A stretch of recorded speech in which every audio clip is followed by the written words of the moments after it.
तर विद्यार्थ्यांनो, आज आपण जागतिक महिला दिन भाषण पाहणार आहोत. तर आदरणीय व्यासपीठ, वंदनीय गुरुजन वर्ग व माझ्या मित्रमैत्रिणींनो, आज महिला दिन साजरा करण्यासाठी जमलो आहोत. स्त्री म्हणजे जन्मदाती, स्त्री म्हणजे संस्कृती, स्त्री म्हणजे नाविन्याचा वसा, स्त्री म्हणजे घराचं घरपण, स्त्री म्हणजे महान कार्य. अशा या स्त्री शक्तीला माझा मानाचा मुजरा, अशा या स्त्री शक्तीला माझा मानाचा मुजरा. आज 8 मार्च आपण या ठिकाणी सर्वजण महिला दिन साजरा करण्यासाठी जमलो आहोत. तर सर्वप्रथम सर्वांना जागतिक महिला दिनाच्या हार्दिक शुभेच्छा.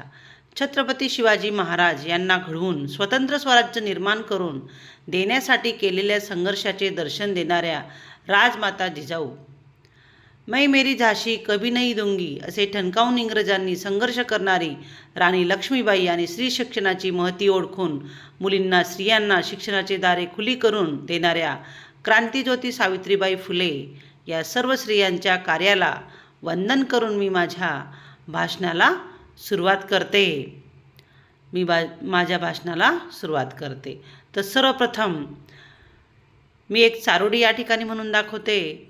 तुझ्या उत्तुंग भरारी पुढे नमनही गगनही ठेंगणे भासावे, तुझ्या विशाल पंखाखाली विश्व ते सारे वसावे, विश्व ते सारे वसावे.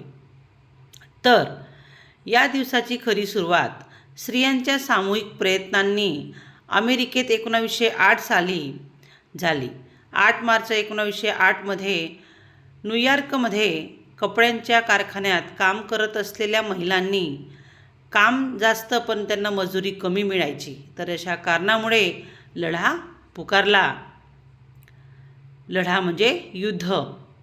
तर स्त्रियांनी संघटित होऊन स्वतःचा अधिकार मागण्यासाठी केलेला संघर्ष हा जगाच्या इतिहासातील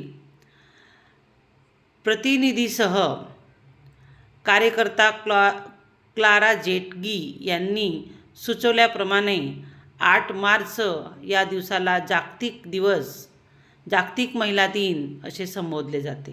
तर आज सर्वत्र कर्तृत्ववान महिलांचे समाजात मोलाचे काम आणि त्यांच्या पुढच्या वाटचालीसाठी त्यांना प्रोत्साहन दिले जाते.